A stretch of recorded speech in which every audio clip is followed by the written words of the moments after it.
Oui. Mais très bien. Pardon. Est-ce que, est-ce que tu vois quelqu'un qui s'appelle François Larocque? Oui. Ah oui, il me faut François Larocque en ligne. Pas encore. Il a envoyé un petit message. Ok.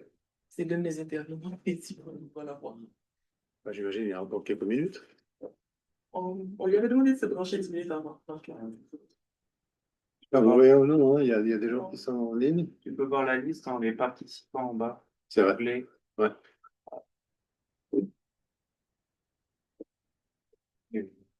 Je n'ai pas encore. Non, il n'est pas encore là. Alors, allons-y, on fait notre petit tour de table. Bonjour, je m'appelle Michel Lalonde, je suis docteur des sciences infirmières et titulaire de la Chaire de recherche sur la santé des populations francophones conjointement avec l'Université d'Ottawa et l'Institut de Savoir-Confort. Merci. Bienvenue. Bonjour, moi je suis Laurence. Je suis avec ma professeure aujourd'hui. Je suis étudiante à la maîtrise en sciences infirmières. Mon intérêt, c'est la rétention des infirmières. Oui. Mon nom est Laurent Sarr. Je suis enseignant au secondaire dans les conseils de l'école catholique Centre-Est à Brookville, c'est à une heure d'Ottawa. Et parallèlement, j'ai poursuivi des études en francophonie, précisément en relations internationales et diplomatie, touchant les thématiques de l'autonomie.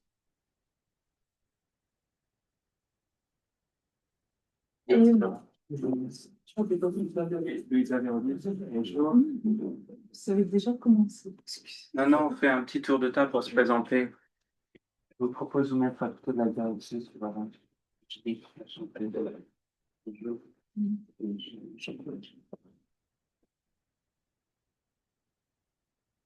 Lucia, veux-tu te présenter? Bonjour, je m'appelle Lucia, je suis à l'Université Playback, je suis doctorante en santé de l'Université d'Ottawa et je suis co-directrice de l'événement avec la Chambre. Merci de votre temps. Merci, Lucia. Vous voulez vous présenter, Norma? Ah oui, donc Alia, je suis doctorante en études politiques ici à l'Université d'Ottawa, donc je me focus plutôt sur la politique canadienne, mais surtout des langues sociales. Bonjour à tout le monde, moi c'est Égide Nikiza, je suis doctorant à l'École de développement international et mondialisation.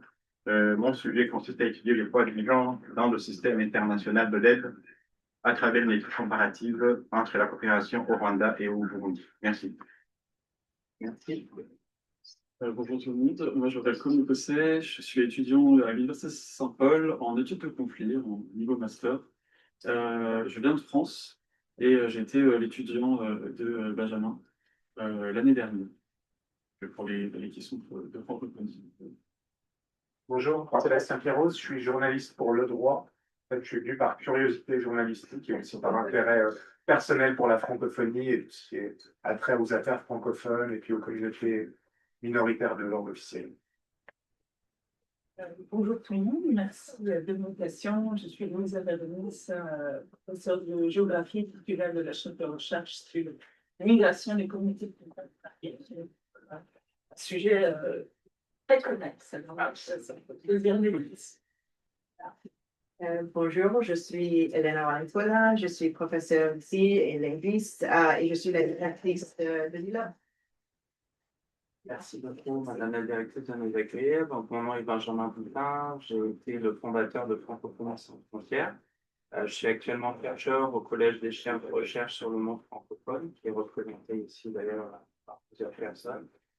Et je préside le comité francophonie de l'Observatoire des droits humains à l'ONU, qui est une initiative de la faculté de droit, ici même à l'Université d'Ottawa. Et donc, ce comité rassemble des experts engagés pour les droits humains dans l'espace francophone. Et c'est ce comité qui organise en étroite collaboration avec l'ULOB aujourd'hui. Merci à toutes et à tous pour votre présence. Bonjour à toutes et à tous, je vous découvre. Je suis présidente de Francophonie sans frontières Canada-Québec. J'ai hésité parce qu'avant on était Francophonie sans frontières Québec, donc on vient de changer pour une nouvelle OBNL qui a la même mission et qui se nomme la Francophonie sans frontières Canada-Québec. Alors, je suis bénévole au Fonds de Francophonie sans frontières depuis 4 ans. Ma formation de base, c'est de l'éducation, donc j'ai une quarantaine d'années d'expérience en éducation. Et j'ai une formation également en solidarité, coopération internationale et effectivement. Donc, la francophonie m'interpelle beaucoup. Et les impacts aussi à travers le monde. On va demander aux personnes qui nous suivent en ligne si vous nous entendez bien. Est-ce que le son est bon? François Larocque vient d'arriver. Est-ce que l'une ou l'un d'entre vous peut ouvrir son micro pour nous dire si le son est bon? François Oui. Larocque, vous entendez? Bonjour, comment allez-vous? Bonjour. Très bien, et vous? Bien, désolé, j'arrive vraiment à l'heure juste, là. J'étais en classe, j'enseignais à distance. Vous êtes à l'heure, vous êtes à l'heure, c'est parfait. Merci d'être là. Il faudrait qu'on trouve un moyen quand M. Larocque va parler de le voir sur l'écran, si possible. En tout cas, on va débuter la rencontre à l'heure, les 11h30. Bienvenue à toutes et à tous. Un premier mot déjà pour remercier l'ILOP de nous accueillir. Sa directrice est avec nous. On a plusieurs professeurs aussi. On a également Bojan Lalovic qui nous a beaucoup aidé pour cet événement. Donc un grand merci. Et bien sûr, ma camarade Luchka Telemac qui a joué un rôle majeur dans l'organisation de cet événement et qui rejoint le comité francophonie de l'Observatoire. Donc on est très heureux. Pour le mot d'ouverture, on va céder la parole à Elena Valenzuela, donc, qui est professeure agrégée ici, directrice et doyenne associée de l'ILOP. Et donc, encore merci de nous accueillir. Bien, merci. Merci. Avant de commencer, je souhaite reconnaître que nous nous réunissons aujourd'hui sur le territoire traditionnel non cédé du peuple Anishinaabe algonquin. Ce territoire est habité par des peuples autochtones depuis des temps immémoriaux et nous leur rendons hommage ainsi qu'à leurs contributions passées, présentes et futures à cette région que nous appelons aujourd'hui Ottawa. Mesdames et messieurs, chers participantes, chers participants, bienvenue à toutes et à tous. C'est avec un grand plaisir que je vous accueille ici au Centre de ressources Julien Couture au nom de l'Institut des langues officielles et du bilinguisme, ILOP, pour cette table ronde organisée dans le cadre du mois de la francophonie. Je tiens à adresser mes sincères remerciements à Luchka Telemac et à Benjamin Poutin, ainsi qu'à l'ensemble du comité francophonie de l'Observatoire des droits humains à l'ONU, qui ont entrepris cette activité avec soin et enthousiasme. C'est une fierté pour nous de recevoir à l'ILOP et je suis ravie que ce soit ici, dans ce lieu dédié aux langues que se tienne aujourd'hui cette conversation importante. Le thème retenu pour cette table ronde, droit linguistique et vitalité culturelle des francophones au Canada, est d'une grande actualité et d'une profonde pertinence. Les droits linguistiques occupent une place centrale dans l'architecture juridique et sociale du Canada. Ils ne sont pas simplement des dispositions inscrites dans des textes de loi, ils constituent un levier fondamental de protection, de reconnaissance et de transmission de la francophonie, que ce soit à travers la Charte canadienne des droits et libertés ou la loi sur les langues officielles modernisées. Le Canada s'est doté d'un cadre qui reconnaît la spécialité de ces communautés francophones et leur droit de vivre, de travailler et de s'épanouir en français. Car c'est bien de cela qu'il s'agit, vivre en français. Avoir accès à des services publics en français, à une éducation en français, à une culture en français, à une participation citoyenne pleine et entière en français. Les droits linguistiques, lorsqu'ils sont effectivement appliqués, contribuent à sécuriser cette vie. Ils sont le socle sur lequel repose la vitalité de la communauté francophone au Canada comme ailleurs dans le monde. Pourtant, derrière les textes juridiques, il y a des réalités humaines, parfois difficiles. L'une d'elles que nous connaissons bien à l'ILOP, c'est celle de l'insécurité linguistique. Ce sentiment vécu par tant de personnes, d'hésiter à prendre la parole en français par crainte d'être jugées sur leur accent, leur registre ou leur distance supposée par rapport à une norme standard qui, soit dit en passant, n'existe nulle part de façon absolue. En renforçant les compétences linguistiques, en valorisant toutes les variétés du français, en créant des environnements bienveillants pour l'apprentissage et la pratique de la langue, nous pouvons collectivement contribuer à réduire cette insécurité et à redonner confiance aux locuteurs et aux locutrices. C'est ici que la recherche sur le bilinguisme et l'acquisition des langues en tout son sens. La vitalité d'une langue ne tombe pas du ciel. Elle dépend des contextes dans lesquels les langues sont apprises, transmises et pratiquées. Elle dépend des politiques qui encadrent l'enseignement, des familles, des écoles, des milieux de travail et bien sûr, l'université. Le processus d'acquisition, pardon, le processus d'acquisition sont façonnés par des environnements sociaux, affectifs et institutionnels qui peuvent encourager ou, au contraire, freiner le développement linguistique. C'est pourquoi les droits linguistiques et la recherche sur les langues doivent avancer ensemble de manière coordonnée. Et en parlant d'environnement favorable, permettez-moi de souligner le rôle tout particulier de notre université. L'Université d'Ottawa, institution bilingue par excellence, constitue un endroit unique pour la rencontre des langues et des cultures. Elle est un lieu où les variétés du français se côtoient, s'enrichissent mutuellement et trouvent leur place. D'ailleurs, et j'espère que vous me permettez cette petite note toujours, il me semble que notre table ronde aujourd'hui en est elle-même une parfaite illustration. On entend déjà rien qu'à se saluer une belle mosaïque d'accents, de parcours et de sensibilité francophone. Et c'est précisément cela, la richesse d'une langue vivante. Sa diversité, ses nuances, ses couleurs, la vitalité du français ne tient pas à son uniformité, elle tient à sa capacité à se déployer dans 1000 voies différentes. Je vous souhaite donc, chers participantes et chers participants, des échanges stimulants et constructifs. Je remercie chaleureusement les intervenantes et intervenants qui ont accepté de partager leur expertise aujourd'hui. Et je remercie chacune et chacun d'entre vous d'être présents et de contribuer par votre présence et vos réflexions à cette conversation collective sur la francophonie et les droits qui la fondent. Bonne discussion. Merci. Merci encore, Madame la Directrice, pour votre accueil et ces mots qui résonnent en nous, puisque effectivement, toutes ces variétés du français permettent, dans leur acceptation, de réduire cette insécurité linguistique. Je pense que c'est l'une des clés dans un cadre bienveillant comme l'Université d'Ottawa et bien sûr comme l'ILOB, et aussi reconnaître cette mosaïque de couleurs, de parcours et d'acteurs de la francophonie. Donc, reconnaître aussi l'importance de notre communauté franco-ontarienne, aussi en Ontario, que vous connaissez bien, Louisa. Et donc, pour commencer cette discussion, on va laisser la parole à François Larocque. François, est-ce que vous nous entendez? J'aimerais qu'on commence, professeur. Donc, vous êtes titulaire de la chaire de recherche sur la francophonie canadienne en droit et enjeux linguistiques au sein du Collège des chaires.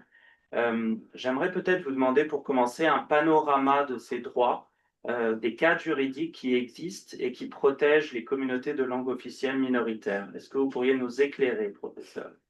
En combien d'heures voulez-vous que je fasse ça? En 2 minutes. En 2 minutes, bon, bien sûr. Alors, les langues officielles au Canada, sur le plan juridique, il y a un cadre qui existe depuis le début du Canada, depuis 1867. Déjà même lors des conférences constitutionnelles à Charlottetown et Québec en 1864, déjà on pressentait que la nouvelle fédération devait accorder une certaine protection aux droits des minorités, y compris minorités linguistiques. Donc, on avait prévu le bilinguisme du Parlement à Ottawa au niveau des lois, au niveau de la langue, du travail du Parlement et des archives et tout ça, mais y compris aussi de l'Assemblée législative du Québec. On avait pressenti que c'était important, que, évidemment, protéger au Québec le bilinguisme au niveau du travail de la législature, également au Québec. Et aussi aux tribunaux fédéraux et aux tribunaux québécois. Donc, l'article 133 de la loi constitutionnelle de 1867 codifie ce premier là, proto-bilinguisme officiel. Je dis bien proto parce qu'on on peut pas parler de vrai bilinguisme officiel avant, franchement, dans la foulée de l'enquête royale Laurando-Dunton, avant 1969 et l'adoption de la première loi fédérale sur les langues officielles. On a reconnu le français et l'anglais comme les langues officielles du Canada. Et avec donc le bilinguisme législatif et judiciaire, s'ajoutait enfin la troisième branche de l'État, l'exécutif et les services. Et donc, à partir de 1969, on pouvait s'attendre à avoir un certain accès à un certain nombre de services fédéraux. Euh, et évidemment, ce cadre-là a été bonifié en 1988 avec la loi sur les langues officielles beaucoup plus agrandie, beaucoup plus large, qui donne plus de droits et encore plus d'obligations sur le gouvernement en matière de promotion des deux langues officielles. Aussi, ben, tout récemment, en 2023, cette loi de langue officielle-là a été modernisée avec des nouveaux recours, des nouvelles obligations, plus de droits. On pourrait rentrer en détail longtemps. Donc ça, c'est la charpente fédérale. Mon Dieu, j'ai sauté une étape très importante. Entre 1969 et 1988, il y a eu bien sûr la Charte canadienne des droits et libertés, qui fait aussi partie de la loi suprême du pays qui fait partie de la Constitution. Et les articles 16 à 23 de la Charte codifient ou reprend essentiellement les dispositions principales de la loi sur les langues officielles, mais en plus ajoute à l'article 23 le droit des minorités de langue officielle de recevoir leur éducation dans la langue dans la langue de la minorité tout partout au Canada, d'un océan à l'autre. Donc, c'est ça qui fait, par exemple, qu'on a des écoles de langue française en Colombie-Britannique, en Alberta, en Saskatchewan et partout. De même, comme on a des écoles de langue anglaise financées là, par la province au Québec pour la minorité de langue officielle de cette province. Alors, l'article 23 a joué un rôle capital et je pourrais y revenir tantôt au besoin sur cette question-là. En parallèle à ce régime fédéral, bien sûr, les différentes provinces ont des régimes linguistiques qui ont été codifiés par la législation. Également, je pense notamment à l'Ontario, avec la loi sur les services en français de l'Ontario, qui a été adoptée en 86 et qui a été modernisée en 2021. Je pense à la loi sur les services en français de l'île du Prince-Édouard et de celle de la Nouvelle-Écosse, qui ne va pas aussi loin que, que la loi ontarienne, mais qui offre quand même une certaine charpente là, juridique à la prestation de services en français. Au Manitoba, en plus du bilinguisme constitutionnel qui a été prévu dès 1870 en matière de législation et de justice, un bilinguisme qui a été quand même violé et de manière explicite pendant presque un siècle, 90 ans, en vertu d'une loi illégale adoptée en 1890 qui a fait de l'anglais l'unique langue officielle. La Cour suprême a dû, en 1979, rétablir les choses. Et depuis ce temps-là, le Manitoba offre maintenant des services en français par l'entremise d'une politique, offre les tribunaux et la législation en français. Et maintenant, au moment même où on se parle, le Manitoba est en train d'entreprendre une grande réflexion provinciale pour rendre enfin la province véritablement bilingue. Et je cite ici, entre guillemets, les instructions qu'a reçues le ministre des Affaires francophones de cette province. Alors, je pense que j'ai excédé mes 2-3 minutes, mais ça vous donne rapidement là, un topo. Et je n'ai même pas parlé du Nouveau-Brunswick, qui, bien sûr, est la seule province constitutionnellement bilingue. Alors, je pourrais vous en parler, bien sûr, si l'occasion se présente dans le contexte de cette discussion. Ce bilinguisme, François Larocque, c'est un projet politique, un projet de société ici au Canada qui fait écho aux différents peuples fondateurs. Donc, est-ce que dans la société, il est bien accepté, ce projet-là? Est-ce que ça suscite des tiraillements, peut-être chez certaines populations majoritaires? La réponse est oui et oui. Oui, il est accepté. Les sondages que mène le gouvernement du Canada et que le commissaire Ola, l'organisme officiel, présente à chaque année démontrent de manière constante que l'idée du bilinguisme officiel, des les deux langues officielles du Canada, jouit d'un appui généralisé très important. Donc ça, c'est vrai. Cela étant dit, bien sûr, il y a toujours des tiraillements sur la portée de ces obligations-là, jusqu'à où est-ce que les provinces sont tenues d'aller pour s'acquitter de leurs obligations constitutionnelles. Qu'est-ce que ça implique? Et donc, dans le détail de la mise en œuvre de cette obligation-là, il y a toujours, et peut-être, étant donné la nature humaine, il y aura toujours des débats sur la portée de ces obligations-là. Donc, tout ça pour dire que oui, il y a un appui généralisé, mais quand même, toujours, c'est des questions qui sont toujours en chantier et qu'on est toujours en train de perfectionner la mise en œuvre du cadre constitutionnel et législatif du bilinguisme officiel canadien. Et ce cadre, donc, qu'est-ce qui garantit concrètement comme droit, si on peut essayer de synthétiser ça, ça doit pas être simple, mais quelques droits majeurs pour les francophones ici au Canada. Les trois branches de l'État, donc la législation, on a droit à des lois bilingues, si on parle au fédéral, on a droit à des lois bilingues, des archives, des débats et en sort bilingues, des décisions de la Cour suprême bilingue. On a droit d'accéder à la justice dans les deux langues officielles, c'est-à-dire d'employer la langue officielle de son choix.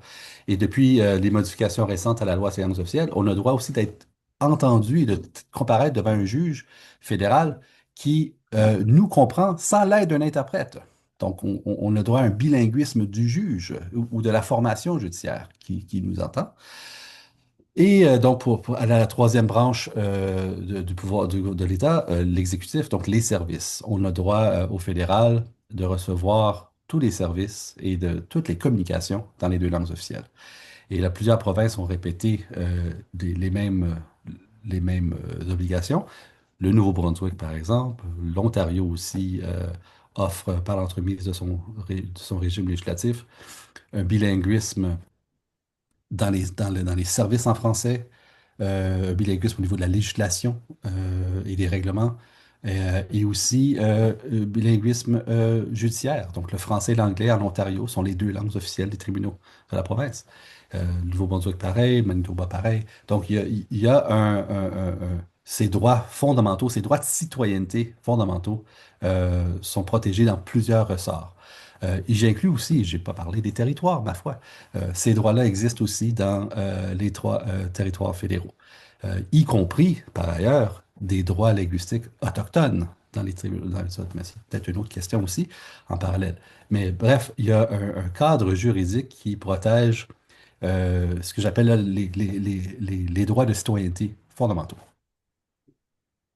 Ok, ce cadre juridique, on note peut-être sur le terrain des écarts entre les droits et la réalité vécue des populations minoritaires, notamment dans l'accès à ces services, justement. On parlait de la santé, par exemple, l'éducation, les médias et autres. Quels sont ces écarts? C'est une question que je poserai d'ailleurs aussi à Louisa Béronis. Et comment pourrait-on faire pour réduire ces écarts? Les écarts sont nombreux. Entre la théorie et la pratique, il y a toujours un écart. Entre les intentions et les aspirations, il y a toujours un écart. Euh, je peux en nommer quelques-uns. Euh, celui un dada à moi, là, c'est un cheval de bataille que j'ai, c'est la Constitution bilingue du Canada. Alors, depuis 1982, le Canada est un pays constitutionnellement bilingue. L'article 16 de la Charte Canada déclare le français et l'anglais comme étant les langues officielles du Canada. Ça fait partie de la loi suprême du pays. Et on avait compris en 1982 que si le Canada devait devenir un pays officiellement bilingue sur le plan constitutionnel, que la Constitution elle-même devrait être bilingue. Or, la Constitution du Canada se compose d'une trentaine de documents. C'est pas un texte là, comme aux États-Unis. Et ces amendements, c'est une trentaine de documents différents. Et seulement 9 d'entre eux ont force de loi dans les deux langues parce qu'ils ont été adoptés par le Parlement du Canada à différents moments, conformément à l'article 133, donc dans les deux langues officielles. Mais la plupart de nos documents constitutionnels ont été adoptés à Londres, à Westminster, en anglais seulement. Et donc, on force de loi uniquement en anglais. En 1982, on avait compris ça. Et qu'on avait compris qu'il fallait donc remédier à la situation. Et on a prévu à l'article 55 de justement prévoir la production en français de tous ces textes constitutionnels-là et qu'on les adopte dès qu'ils sont prêts. Nous voici en 2026 et ce n'est pas toujours fait. Donc, la Constitution du Canada n'a pas force de loi dans les deux langues officielles au moment où on se parle. Ça, c'est un écart entre ce qui est prévu dans la Constitution et la réalité. Sur le terrain, on n'a toujours pas adopté. Et pourquoi? Ben, c'est un manque de volonté politique, tout simplement. Donc, parfois, lorsqu'il y a un manque de volonté politique, la chose à faire, c'est de saisir les tribunaux. Et c'est ce que nous avons fait ici, dans ce litige-ci. On a entamé des litiges pour rappeler au gouvernement fédéral et provinciaux donc les obligations qu'ils ont prises elles-mêmes, eux-mêmes en 1982, et de l'importance là, capitale que ces obligations-là soient respectées. C'est une question de primauté du droit et de respect de la Constitution. Ça, c'est un écart important. Il y en a beaucoup d'autres en matière de santé, en matière de justice, d'accès à la justice, accès aux tribunaux. Mais je pense que je monopoliserai tout le temps aujourd'hui si j'approfondirais chacun d'entre eux. Mais Merci déjà peut-être on peut s'arrêter avec déjà celui-là. pour ces éléments très clairs. L'autre des grands enjeux, bien sûr, au Canada, c'est la démographie, hein. François Larocque, on constate que la part relative des francophones dans la population globale décline depuis les années 70. Et l'immigration francophone peut constituer justement une revitalisation des communautés en situation minoritaire, voire ultra-minoritaire, comme on en connaît ici, notamment en Ontario. Donc, je me tourne vers la professeure Louisa Véronis, titulaire en géographie et titulaire de la chaire de recherche sur l'immigration et les communautés franco-ontariennes. Donc, professeur, merci déjà pour votre présence. Vous avez vraiment un parcours et un bagage extrêmement pertinent par rapport au thème d'aujourd'hui. Justement, à votre avis, quelles sont les conditions favorables pour que s'épanouissent aujourd'hui au Canada les francophones, notamment lorsqu'ils sont en conditions minoritaires? Ce qu'on peut noter, c'est que parfois il y a un risque d'assimilation qui est assez fort hein, dans certaines communautés et on peut basculer très rapidement vers l'anglais, notamment en une génération ou moins. Alors, et on constate d'un autre côté qu'il y a une grande volonté de maintenir ses racines, son identité, de faire preuve de créativité. Et dans ce contexte-là, donc, comment la francophonie au Canada, et notamment en Ontario, peut tirer son épingle du jeu? Ça fait fausse. Donc, la boule de cristal pour résoudre tous les problèmes. Bon, il y a tout d'abord en fait la question des écarts dont on vient de parler. Si on avait moins de problèmes d'écart, on pourrait s'épanouir beaucoup plus. Pour l'épanouissement, je pense qu'il est essentiel, c'est l'idée de la complétude institutionnelle, ce qui nous entend bien. Encore plus fort. Donc, essentiel ici à l'épanouissement, c'est la notion de complétude institutionnelle de Raymond Breton et que Linda Cardinal et ses collègues ont développé.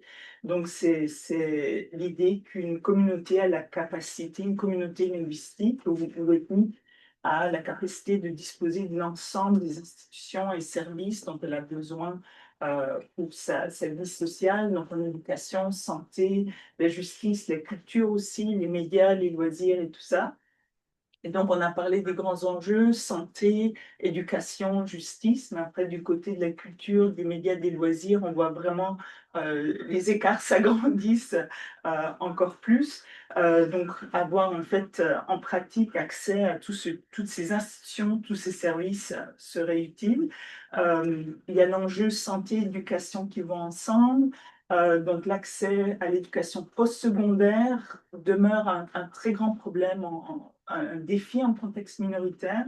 En Ontario, on a 2 universités bilingues, une université francophone très jeune, mais donc l'accès aux études en français pour ensuite former des professionnels en santé, en éducation, en droit, etc. Donc là, il y a le lien, puis surtout pour les services de santé. Donc là, les universités, les collèges jouent un rôle essentiel. Ensuite, bon, pour revenir à l'immigration francophone, on a vu que là, le gouvernement fédéral, une fois qu'il a décidé de vouloir vraiment s'y mettre, a réussi. Et on a vu que ici, l'immigration francophone, je vais vous expliquer la petite histoire. Au début des années 2000, les francophones représentaient environ 4,4% de la population en dehors du Québec. Donc, le gouvernement il avait une cible de 4,4% de tous les immigrants permanents comme francophones pour assurer l'équilibre et éviter le déclin. Cette cible n'a été atteinte qu'en 2022, donc 20 ans plus tard, mais depuis, elle a été dépassée et entre enfin avec la nouvelle loi sur les langues officielles en 2023, l'instauration d'une politique officielle en immigration francophone en 2024. Les cibles ont été augmentées graduellement, maintenant en disant 9-10% dans les prochaines années. Et donc, la cible a été atteinte et dépassée. Et comme Sébastien Pierrot l'a écrit récemment dans un article dans Le Droit, en 2025, la moitié des nouveaux résidents permanents à Ottawa étaient francophones, donc 12 000 et quelques de 23 000. Donc, les francophones arrivent. Donc, oui, l'immigration francophone peut être une solution, mais ça veut dire une francophonie transformée, et puis c'est pas si facile. Donc le gouvernement fédéral a la volonté. Finalement, on a mis en place les outils, le système pour que ça fonctionne. Déjà, ouvrir un bureau d'immigration à Yaoundé au Cameroun, pour pas en avoir un seul à Dakar, pour tout le bassin que représente l'Afrique subsaharienne francophone. Donc, vous voyez, les défis commencent vraiment, les barrières commencent déjà très en amont. Donc, une fois que tout ça a été résolu, ils arrivent ici, mais qu'est-ce qui se passe? Et souvent, les immigrants francophones, en tout cas dans mes recherches, je vous le dis, on m'a parlé de communautés francophones, mais où elles sont? Je ne les vois pas. Donc, l'invisibilité des communautés francophones pour l'immigration est, je pense, le défi majeur. Puis l'invisibilité, encore une fois, c'est la question des écarts, rendre visible, parce qu'il n'y a pas vraiment des espaces, des institutions, tout ça. Et les services en immigration, les services pour recevoir, accueillir, soutenir les nouveaux arrivants. Donc ça, c'est un autre grand écart. Et puis finalement, on a parlé d'insécurité linguistique, mais pas de bilinguisme asymétrique. Et le fait que donc il y a un double standard, souvent les immigrants francophones sont confrontés à ce problème encore plus que les minorités francophones, vu que les minorités francophones sont nées, disons, dans le contexte, apprendre l'anglais, ça s'attrape, etc., etc. Mais pour les immigrants francophones, vraiment, le bilinguisme symétrique ne fait aucun sens parce qu'ils se disent c'est bilingue, même si ça fait c'est minoritaire, puis l'anglais domine quand même sur le terrain, la symétrie, et puis au niveau de l'emploi. Et donc après, bon, il y a la question des communautés inclusives, la transformation de l'identité francophone. Donc je mentionne quelques pistes sur lesquelles on peut poursuivre. Je vais venir justement parce que, comme vous disiez, donc faire venir les francophones, c'est déjà un premier pas. Leur faire prendre conscience aussi que quand même l'anglais sera souvent requis pour trouver un emploi, ce qui n'est pas forcément dit quand on va les recruter. Savoir les retenir aussi, les intégrer, les accueillir, malgré les conditions climatiques, pas vraiment.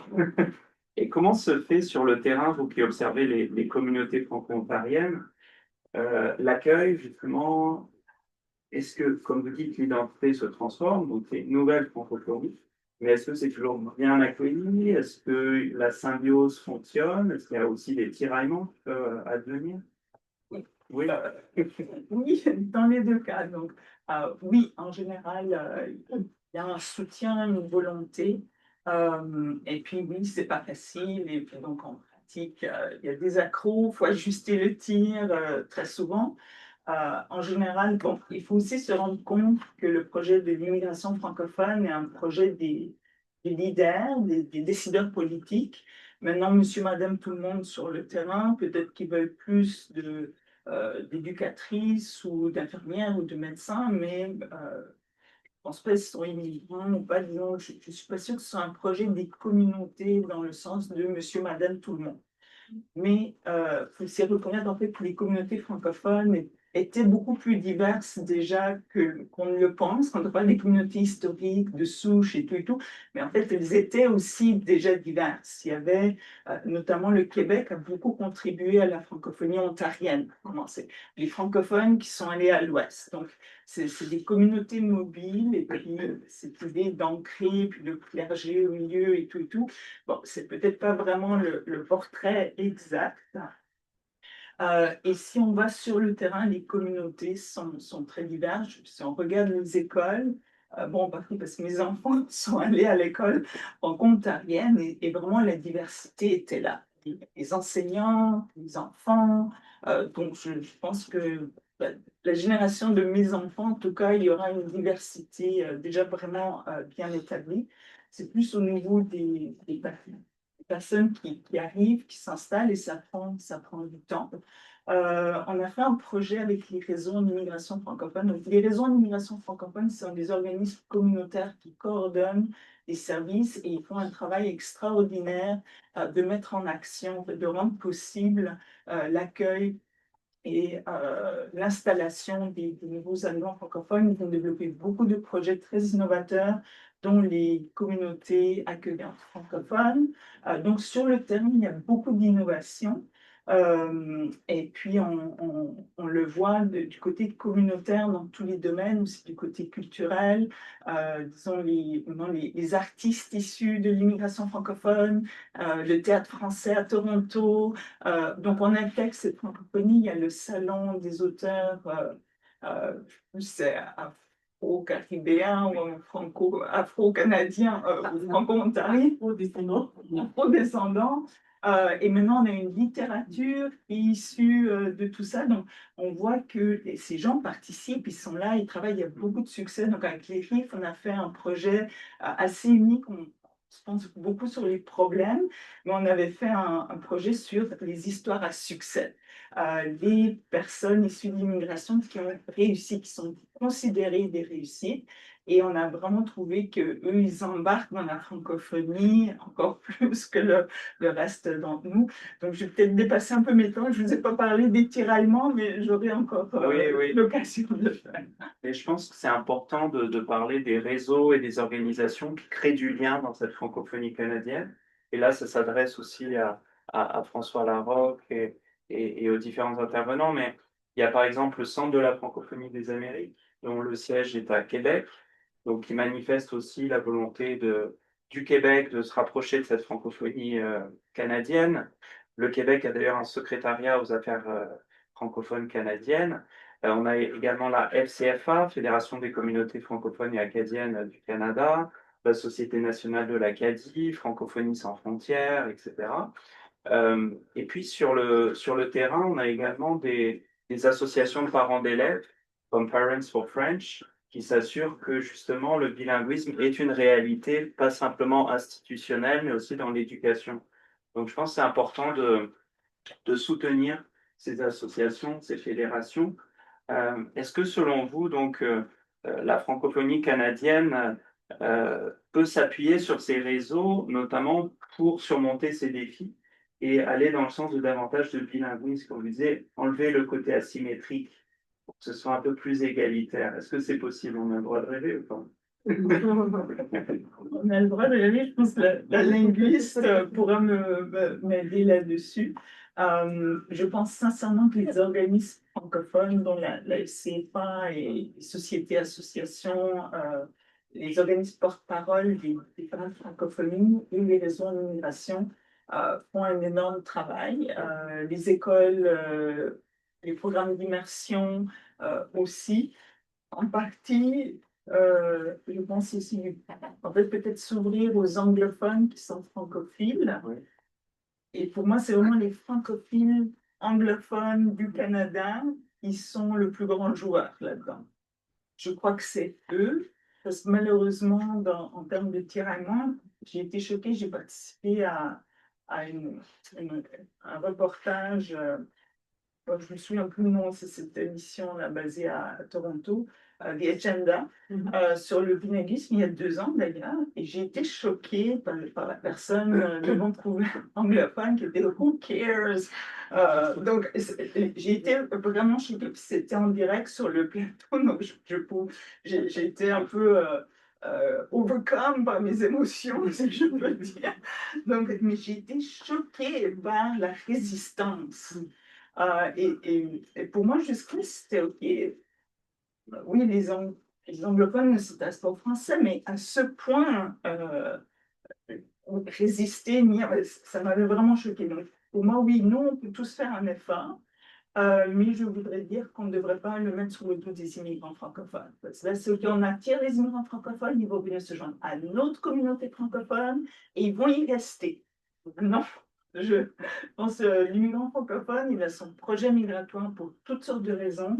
Ils ont le français, ils veulent un contexte francophone, ils veulent s'épanouir en français, mais ils veulent s'épanouir, peu importe dans quelle langue, souvent ils parlent d'autres langues, surtout s'ils viennent de pays coloniaux. Donc, le français est peut-être leur première langue officielle, mais à la maison, ils parlent deux, trois autres langues. Ils veulent s'intégrer dans le monde anglophone. Souvent, ils viennent parce qu'ils disent, oh, il y a le français, si j'en ai besoin, mais en fait, c'est les États-Unis, c'est le monde anglophone, c'est le commerce international, la finance, disons les affaires mondiales, ça se passe en anglais, là. On a beau vouloir être francophone et être important, nous sommes importants, mais nous ne sommes pas les seuls. Donc, le mettre sur le dos des immigrants francophones, la responsabilité, c'est là-haut. Donc, c'est pour ça que je dirais que, pour moi, la responsabilité est vraiment sensibiliser les anglophones. Et on le voit avec les programmes d'immersion qui explosent. Donc, là, dans la région de Toronto, c'est beaucoup de familles immigrantes qui ne parlent pas français, qui veulent que leurs enfants soient bilingues. Donc ça peut aussi être un joueur avec le plurilinguisme, comme eux-mêmes sont sensibles. Si on pense aux Indiens, pakistanais ou les Africains anglophones, ils parlent aussi plusieurs langues et eux voient la valeur du linguisme et du plurilinguisme beaucoup plus que les anglophones ou que certains anglophones du moins. Tout à fait, c'est ça. Et puis quand on parle d'immersion, alors peut-être je me tourne aussi vers Elena, parce qu'on entend certains anglophones nous dire que ça fonctionne pas très bien. Bon, on fait une immersion, quand on en sort, oui, on sait se débrouiller, puis ensuite on oublie notre français parce qu'on n'a pas l'occasion de le pratiquer.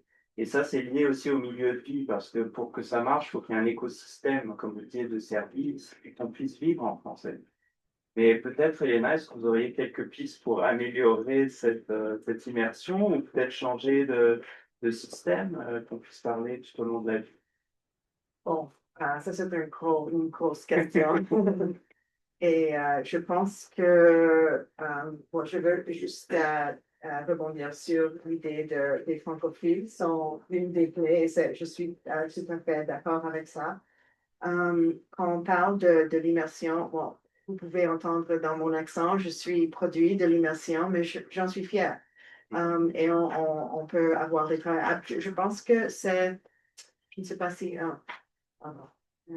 je dois réfléchir comment le dire bien en français parce que j'ai de l'insécurité linguistique, mais c'est comme avoir je pense que comment j'ai dit dans l'allocution, que c'est important ouvrir les diversités pour que les personnes comme moi, qui sont produits de l'immersion, parce que qu'est-ce qu'on fait à l'ILOB? On enseigne à enseigner, on rayonne la francophonie, mais aussi le bilinguisme et la diversité linguistique. Alors, je pense qu'on doit embrasser. Non, pas embrasser, je pense que ça c'est tous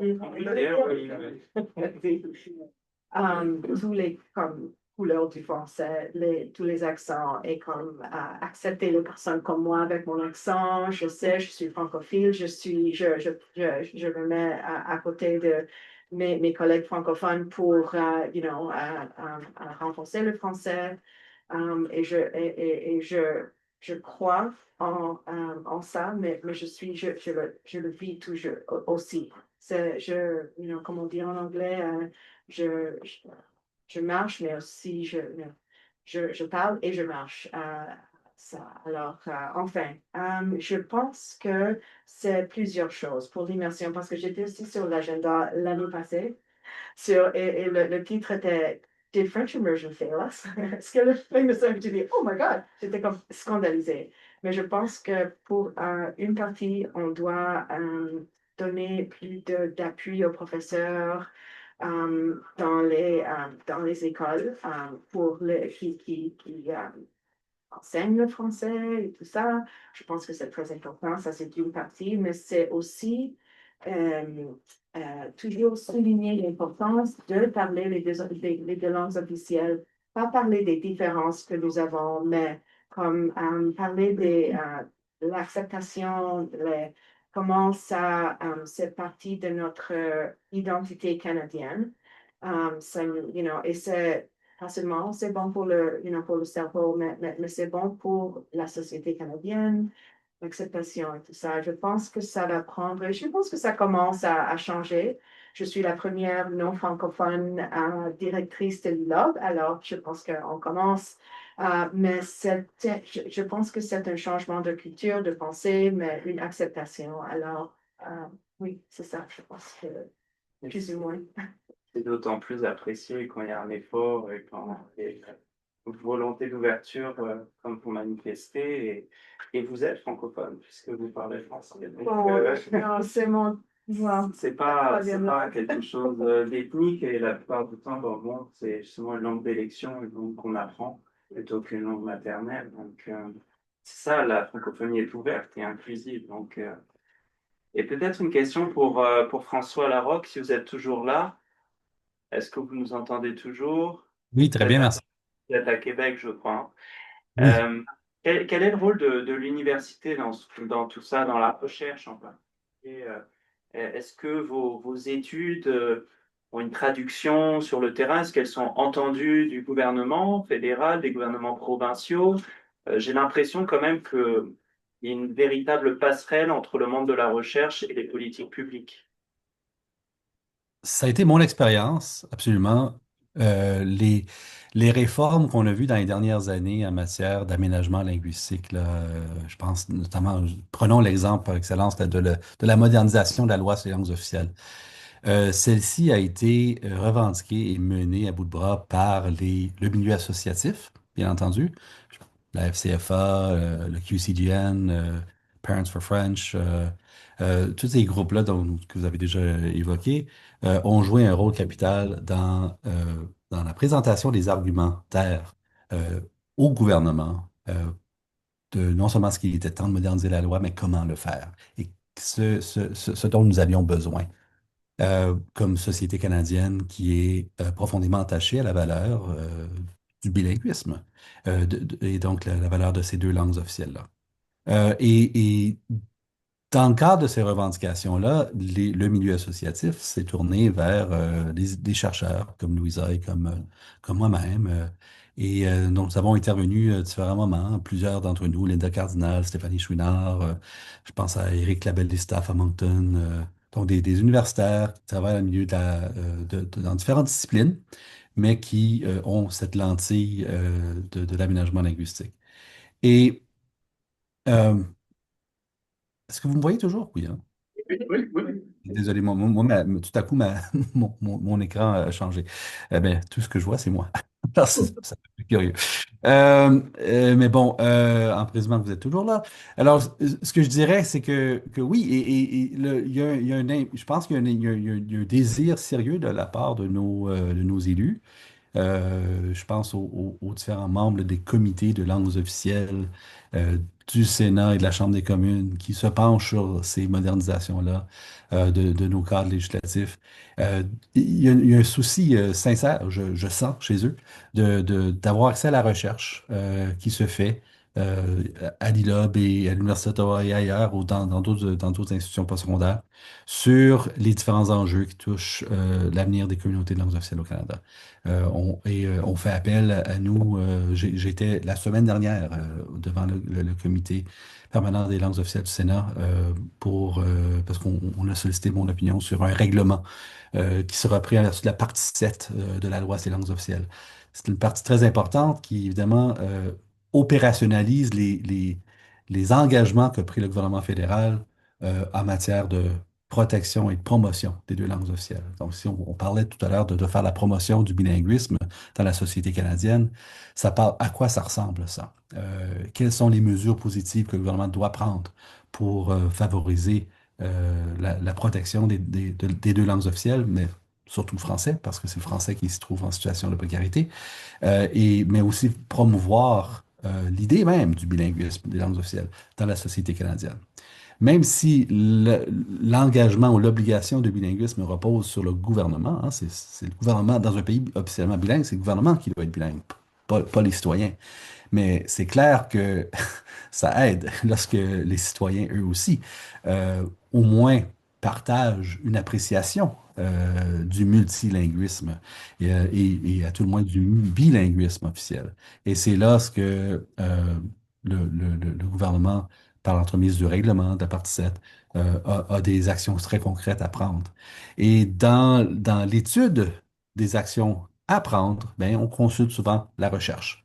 Et donc, pour revenir à votre question, c'est très important ce que font mes collègues au Collège des chaires de recherche de monde francophone et ce que font les politologues comme Linda Cardinal et Stéphanie Chouinard, ce que font les juristes, mes collègues qui travaillent sur les droits linguistiques un peu partout au Canada.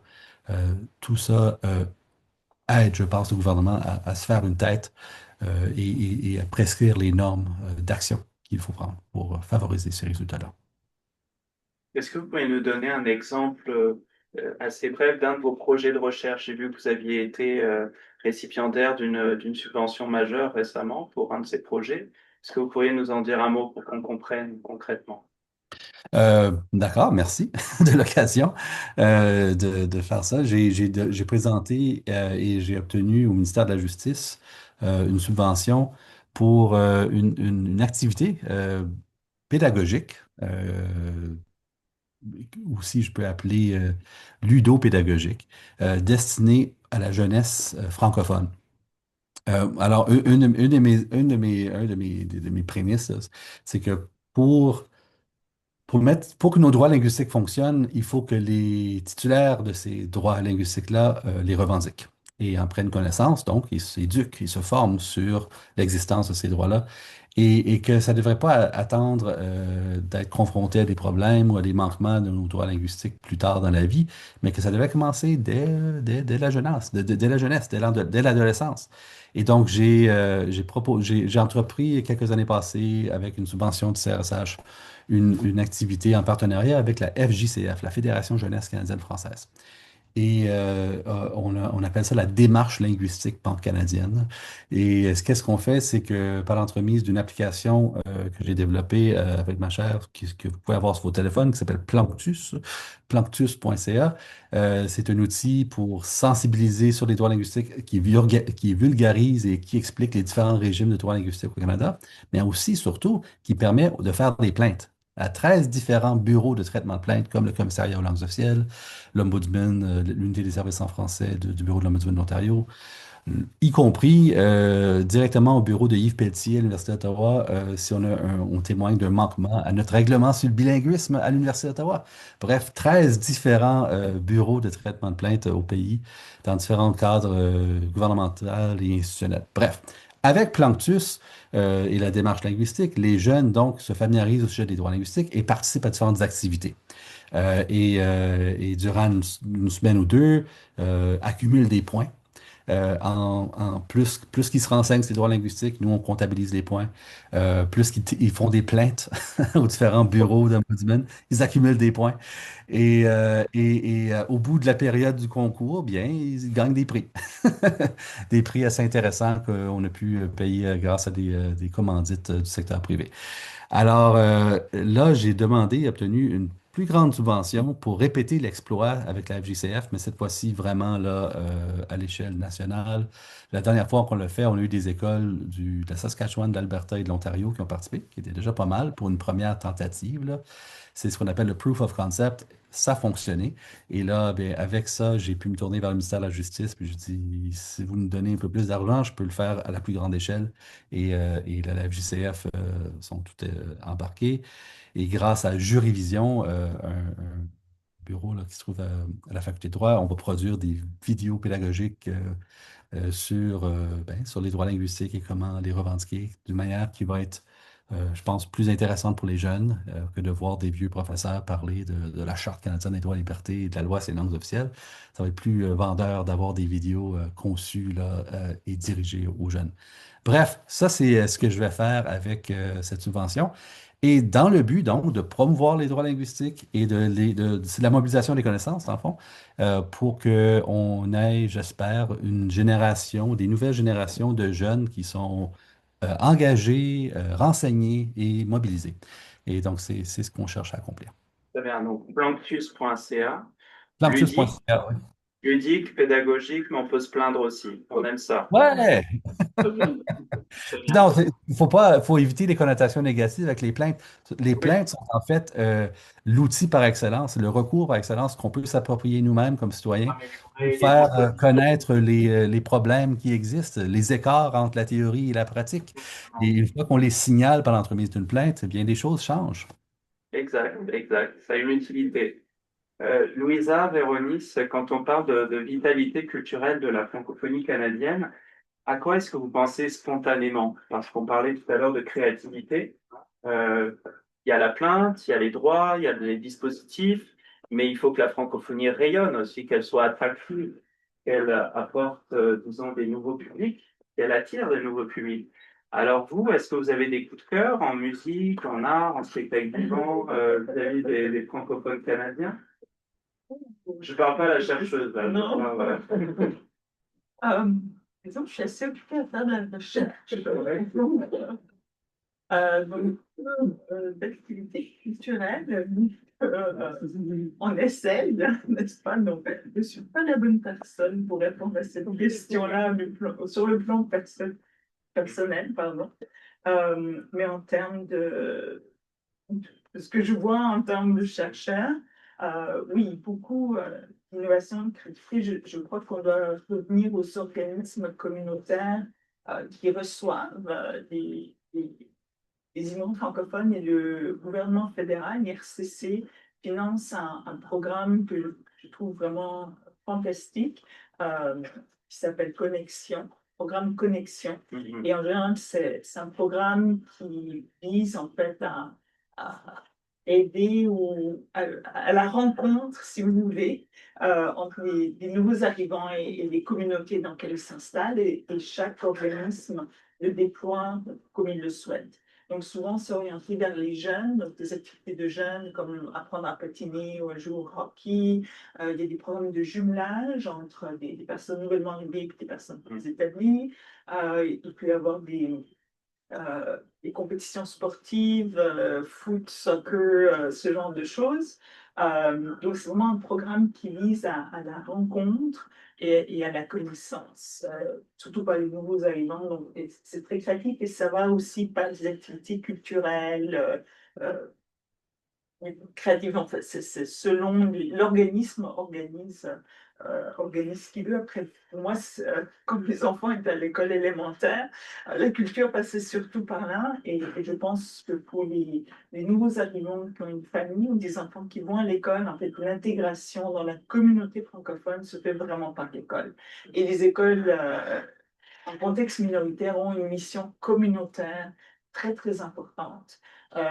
Donc, en fait, le culturel, c'est pas juste les expositions au musée ou le festival et la CNA. En fait, c'est dans la vie de tous les jours. Mais je me suis dit, pour les immigrants qui n'ont pas de jeunes enfants ou d'enfants d'âge scolaire, ils ne vont pas arriver à passer par des écoles. Et après, c'est comme moi, il y a des immigrants qui ont une culture ou qui sont enclins ou pas. Mais auprès des immigrants, il faut aussi voir qu'ils ont souvent leur communauté ethnique, aussi leur festival d'indépendance, leur culture, leur tradition qu'ils veulent aussi célébrer et maintenir. Et je pense maintenant de ce qu'on voit de plus en plus, notamment dans ces programmes Connexion, c'est en fait faire venir tout le monde. Et puis, là, autour du 20 mars, les écoles organisent une journée de la francophonie multiculturelle, où toutes les présences sont là. Et puis, donc, comme je disais tout à l'heure, des institutions francophones d'ici, soit la Nouvelle Scène, le Théâtre français, maintenant intègrent de plus en plus en fait, des productions qui sont soit d'autres parties, d'autres régions francophones du monde, soit des productions locales. Un des artistes ontariens, Yao, que je connais, je crois, lui, fait beaucoup de travail dans les écoles, notamment. Donc, vraiment, l'art et la culture. Et d'ailleurs, ça me fait penser qu'il y a aussi un nouveau programme de financement autour de la diversité, équité et inclusion, mais en fait, vraiment passer par la culture, ou dans les entreprises, on prend des employés, on leur donne l'opportunité de faire des activités culturelles, justement pour les sensibiliser, donc passer indirectement à la valorisation de la diversité à travers. Donc, c'est un nouveau financement au même sein des entreprises privées pour pouvoir en fait faciliter l'intégration et l'appréciation de la diversité pour rendre le milieu de travail plus inclusif. Donc, ça, c'est plein de façons. Donc, je n'ai pas parlé de la culture officielle, mais des exemples de comment en fait la diversité et l'inclusion sont en train de se mettre en place en pratique sur le terrain. Oui, c'est ça. Et sur le terrain, notamment en Ontario, avec le professeur Christopher Gunter de Saint-Paul, on travaille sur un projet de tiers-lieux culturels.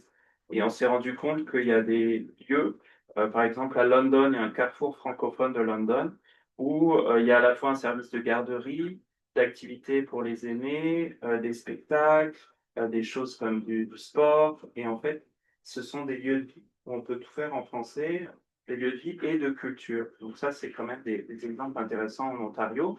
Et celui de London marche particulièrement bien parce qu'il y a justement cette symbiose entre la communauté historique et les nouveaux arrivants qui sont célébrés, qui ont leurs propres événements. Donc, on marie les deux communautés. Ça se passe apparemment très bien. J'aimerais justement qu'on fasse un lien avec cette francophonie de la société civile parce qu'on a deux représentants ici. On a José Cola qui est présidente de Francophonie sans frontières Canada-Québec et une professionnelle de l'éducation et de la coopération internationale. Et on a aussi Laurença qui est jeune ambassadeur francophone. Donc j'aimerais maintenant leur passer la parole pour qu'on parle de cette importance de la société civile, parce qu'il y a les institutions, il y a les droits, il y a effectivement certains carrefours culturels et autres, mais il y a des associations ou des initiatives et du lien. Et parfois, les francophones sont en situation minoritaire ici, mais ils peuvent se connecter avec d'autres communautés de manière à échanger, créer des projets, etc. Donc, c'est un peu l'esprit de FSF, de Francophonie sans frontières. Donc, peut-être, José, si tu pouvais nous donner tes réactions, tes réflexions par rapport à ce qui vient d'être dit ici et nous brosser le rôle de FSF et la façon dont tu l'envisages ici au Canada. Bonjour tout le monde. Donc, je vais peut-être commencer par, j'ai 40 ans d'expérience en éducation. Je vais commencer par vous raconter une histoire. Il était une fois. Alors, il était une fois un grand pays, un grand territoire, si je peux dire, habité par les Premières Nations. Donc, au début, c'était ça. C'était dans les années 1820. Dans les années 1867, il est arrivé les premiers colons de la France et de la Grande-Bretagne. Ils sont arrivés ici au Canada, dont on a dû malheureusement déraciner une grande partie du peuple qui vivait ici sur place, pour plusieurs raisons. Alors, la menace aussi des États-Unis qui voulaient prendre les territoires, donc les premiers colons voulaient vraiment établir de plus en plus une grande quantité de colons, de familles pour s'installer ici sur ces nouvelles terres. Et de là est née la Nouvelle-France aussi. Donc, on part de là. Donc, la langue française est arrivée et ça a été un moyen de s'identifier. En même temps, un moyen d'exclure les Premières Nations, donc les gens qui habitaient ici au tout début. Puis, au fil du temps, c'est devenu une identité et ça a évolué. Donc, on est devenu 3 territoires dans lesquels on parle l'anglais et le français. Je continue l'histoire du voyage de la langue française. Donc, la langue française a voyagé, a pris ses couleurs, a pris son identité culturelle à travers plusieurs parfums aussi. Quand on va au Nouveau-Brunswick, on entend vraiment l'accent de l'Acadie. Quand on va à Halifax, en Nouvelle-Écosse, c'est un autre accent.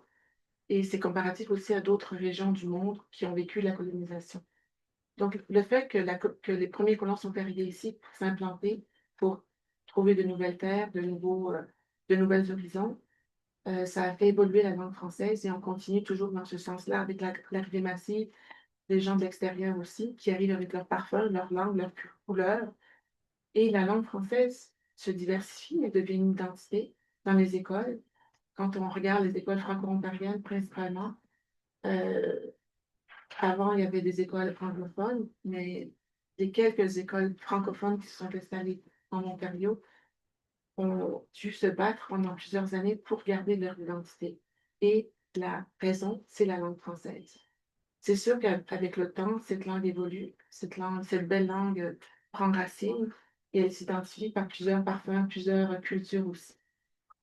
On vit, en fait, j'entends le mot insécurité linguistique, on la vit toujours. J'appelle ça plus évolution. C'est une langue qui évolue, qui prend ses couleurs. Francophonie sans frontières, Canada-Québec, est dans l'aventure, au niveau de la société civile aussi. Donc, on a 7 équipes à travers le monde, en Afrique, à Madagascar, à- en Europe, donc en Égypte. Donc, on voyage, on communique ensemble. Pourquoi? Pour plusieurs raisons. Donc, la sphère culturelle, euh, environnement aussi. On a un projet de la Grande Muraille Verte qui concerne le Sahel. Donc, on interfère, on communique avec plusieurs écoles où les enfants chantent des chansons pour sensibiliser les gens à ce projet, ce grand projet de la Grande Muraille Verte.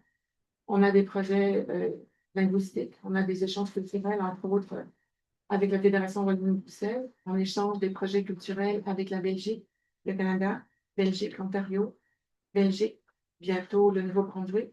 Et on fait des échanges culturels entre les jeunes, des jeunes environ de fin primaire, avec nos jeunes du Québec, nos jeunes de l'Ontario et bientôt nos jeunes du Nouveau-Brunswick.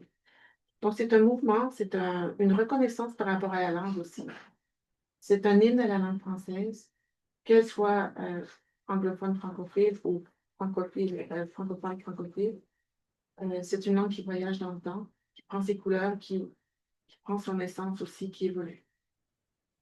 Donc, nous, Francophonie sans frontières, Canada-Québec, Francophonie sans frontières aussi, dont Benjamin est fondateur en 2017. C'est un voyage aussi dans le temps. On évolue, on s'adapte à la réalité de nos sociétés. On s'adapte aussi à la réalité de tout ce changement mondial qu'on vit actuellement. Et avec l'arrivée de l'intelligence artificielle, avec l'arrivée de nouvelles langues, de nouvelles cultures, de nouveaux partenaires. Donc, c'est l'ensemble de ces situations-là qui nous permet de continuer à naviguer dans ces eaux francophones. Merci beaucoup, José. En fait, on perçoit aussi à travers l'intervention de José que la francophonie, c'est un espace de mobilisation citoyenne, de culture, bien sûr, mais aussi d'innovation, d'entrepreneuriat et autres. Et c'est un espace intergénérationnel avec notamment des jeunes ambassadeurs francophones, comme Laurent, qui peut-être peut nous proposer un tour d'horizon de sa mission et comment ce mouvement international peut contribuer à la vitalité canadienne, pourquoi pas. Alors à toi là. Merci vraiment pour la parole donnée. Senghor disait, la francophonie, c'est cet humanisme intégral qui se tisse autour de la Terre. Cette symbiose des énergies dormantes de tous les continents, de toutes les races, qui se réveillent à leur chaleur complémentaire. Aujourd'hui, le mouvement international des jeunes ambassadeurs francophones se veut l'une des plus belles dynamiques de la jeunesse exemplaire au sein de la francophonie. Alors, il faut dire que pour comprendre les jeunes ambassadeurs francophones, la mission repose sur 4 piliers. Le premier est celui de la jeunesse, qui d'ailleurs est fondamental. Le deuxième est celui des valeurs. Le troisième, celui des projets. Et le quatrième, celui de rayonnement et l'engagement mondial. Parlons du premier pilier. Il faut reconnaître que la JAF aujourd'hui place la jeunesse au cœur de son écosystème. Et nous avons 800 jeunes ambassadeurs francophones repartis dans les 5 continents. Et d'ailleurs, cela va se justifier parce que dans son œuvre, Olivier Bauer, la francophonie de l'avenir, on peut voir qu'il mentionne la francophonie de l'avenir sera multilingue et pluriculturelle, tournée vers la jeunesse. La jeunesse, c'est donc un élément central sur lequel va s'appuyer la francophonie de demain. Un autre élément, justement, c'est que les jeunes ambassadeurs francophones vont axer leur mission autour des valeurs partagées de la francophonie, qui sont ceux de la diversité culturelle, la solidarité, la paix et la notion de l'école linguistique également qu'on aborde aujourd'hui. Le deuxième point est celui de promouvoir une citoyenneté active et responsable. Il faut reconnaître que chaque culture est une architecture de réponse, dont la JAF ne prône pas une culture au détriment d'une autre. comme on l'a mentionné, la francophonie aujourd'hui, c'est une diversité de couleurs, une diversité, je parle de mosaïque en fait. Le troisième pilier, c'est celui de l'initiation au projet. Il faut reconnaître que, pourquoi on parle de francophonie internationale, la francophonie commence par les communautés. Et un adage dit, si chacun balaie sa cour, alors le village sera pauvre. Donc, c'est chaque action qui est posée au sein des communautés qui permet donc de faire le développement mondial de la francophonie. Et donc, en la matière, les jeunes ambassadeurs francophones portent des projets au sein de leur communauté. Donc, par exemple, le cahier de charge des JAF, on peut voir, par exemple, un JAF, M. Paul Nelson, qui est en France.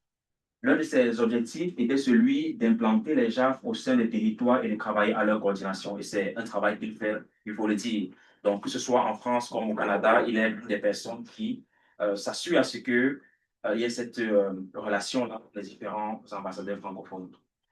Alors, je reviens à notre présentation. Le quatrième, avant de passer au quatrième pilier, il faut reconnaître que dans la suite de parler de la jeunesse, on dit comme tant de jeunes de tous les continents débordant d'idées et porteurs de projets innovants. Donc, ce côté de projets innovants reste vraiment comme la pierre angulaire de l'action des jeunes.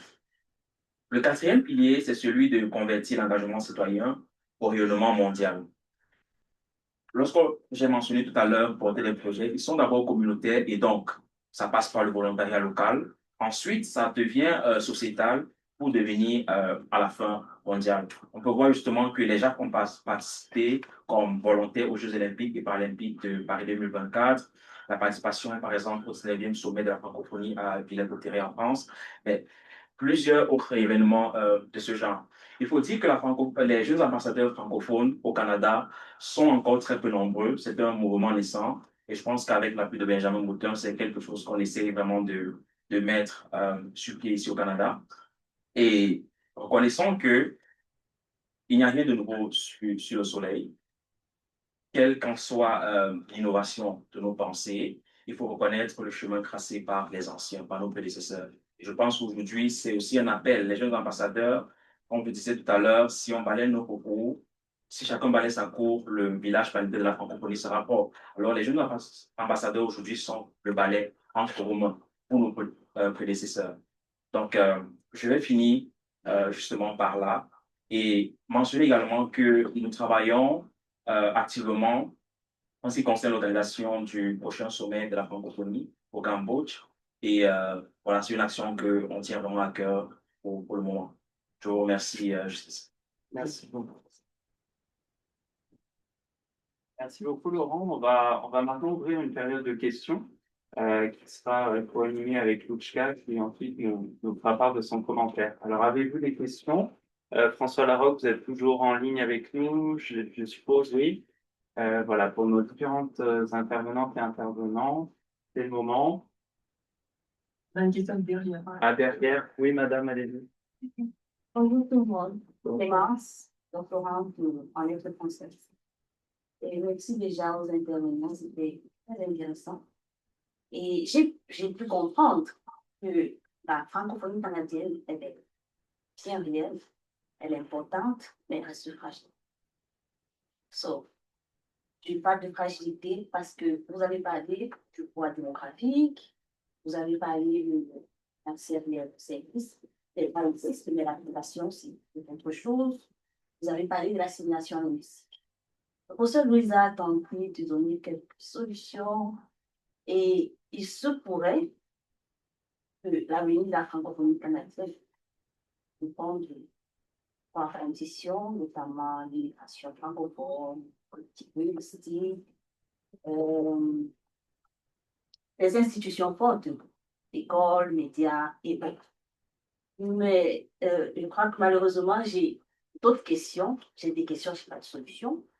Et je crois que je vais toutes les poser parce qu'elles sont liées entre elles. Et puis, je vais finir. Je ne vais pas commencer par une histoire, mais je finis par une histoire. Donc, ma première question est celle de savoir, est-ce que l'immigration francophone peut-être compenser l'assimilation linguistique? La deuxième, les politiques actuelles suffisent-elles vraiment à protéger les francophones hors Québec et voire même à l'intérieur même du Québec, au sein même de... Est-ce que la francophonie canadienne doit être pensée comme communauté culturelle ou comme un projet politique? Voilà, pourquoi ces questions? Euh, je vis à Gatineau, par exemple, mais je crois que chaque jour, 50 fois moins, Shakespeare se retourne encore et encore dans sa tombe puisque je me laisse permettre l'expression avec l'anglais. Je suis au Québec à Gatineau, mais je rencontre plus de personnes qui parlent anglais que français. C'est peut-être bénéfique pour moi qui veux parler anglais. Sauf que ce sont des personnes qui eux-mêmes ne maîtrisent pas forcément. Qui sont venus et qui essayent d'apprendre aussi anglais. Donc, sont comme deux aveugles qui ont bien peu mal de traverser la route. Et une rencontre comme celle-ci, qui parle des droits linguistiques et de la vitalité francophone. Nous savons l'Université d'Ottawa est fondée d'immigrés francophones. Pourtant, nous prions là par notre absence. Est-ce que vraiment les politiques qui ont été mises en a, c'est vrai, mais est-ce qu'elles suffisent?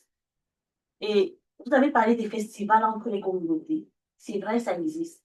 Mais j'ai entendu des immigrants africains, je parle d'Africains parce que je ne veux pas donner ici des pays en particulier, dire qu'ils ne sont pas venus au Canada trouver l'Afrique. Ce qui est très bien, ça veut dire qu'ils veulent s'intégrer. S'ils venaient trouver l'Afrique, ils seraient restés en Afrique. Donc, je crois que, peut-être ce n'est pas une expérience personnelle, mais je crois qu'ils sont nombreux qui ne côtoyons pas véritablement nos communautés respectives. Je pense que vous, mon arrivée ici, je n'ai pas vraiment rencontré des grands besoins. Donc, je rencontre les autres, je rencontre des Canadiens, j'entends le Québécois. Et j'essaye de m'adapter, c'est vrai, parler en anglais, c'est bénéfique, mais c'est peut-être aussi très frustrant, surtout quand on a des idées claires à transmettre et qu'on n'arrive pas à le transmettre dans la langue des autres. Ouais, ça reste une compétence. Merci. Merci beaucoup pour votre témoignage. Et j'aimerais qu'on réponde à votre première question. Donc, est-ce que l'immigration francophone peut compenser l'assimilation et puis le déclin qu'on constate chez les communautés historiques? François Larocque, Louisa Véronis, avez-vous des éléments de réponse là-dessus? Louisa, veux-tu y prendre d'abord ou... On a mentionné François d'abord. D'accord. Alors, Moi, j'ai déjà donné ma réponse. ma réponse, c'est que c'est certainement ce que la recherche semble indiquer et c'est la raison pour laquelle les communautés ont revendiqué euh, les dispositions dans la nouvelle loi sur les langues officielles qui oblige le ministre de l'Immigration, des Réfugiés et de la Citoyenneté du Canada à se doter d'une politique en immigration francophone pour rétablir le poids démographique à la hauteur de 1971, donc 6%. Et là, on prend des mesures plus musclées et robustes là, pour atteindre ça. Et si on entreprend toutes ces mesures-là, c'est parce que on croit que justement, l'immigration peut avoir un impact positif pour maintenir la vitalité des communautés francophones. Euh, mais évidemment, des communautés qui sont appelées à être transformées par l'immigration francophone et un Canada qui est appelé à s'enrichir par cette diversité et cette immigration. Alors, je pense que la recherche semblait indiquer que c'était la voie pour y parvenir. C'est certainement pas par la natalité que les francophones réussissent à se maintenir comme tels. Étant donné l'anglo-normativité, étant donné l'hégémonie de l'anglais partout, euh, il faut plutôt valoriser un Canada qui est, comme tantôt ça le disait la diapositive de Laurent, là, une francophonie qui est plurilingue, multiculturelle, et c'est ça qui va finir par enrichir le Canada et par la bande sauver et maintenir, aider les communautés francophones à se maintenir dans toute la nouvelle diversité qu'elle est appelée à acquérir. Alors ça, c'est salutaire à mon sens. La géographe aurait peut-être des données plus probantes à nous communiquer sur, les liens entre peut-être le renversement de la vapeur d'une tendance linguistique, tendance lourde sur le plan linguistique, et les taux d'immigration.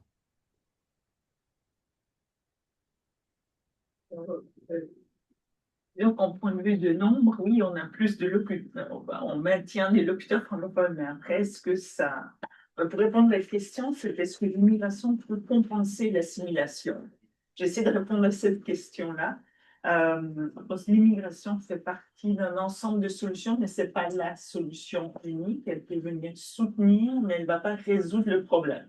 Du tout, comme je disais, il ne faut pas mettre sur le dos des immigrants de s'occuper de ça. Ceci dit, l'immigration contribue nettement, par exemple, à remplir les écoles, à offrir des professionnels et autres qui donnent des services en français.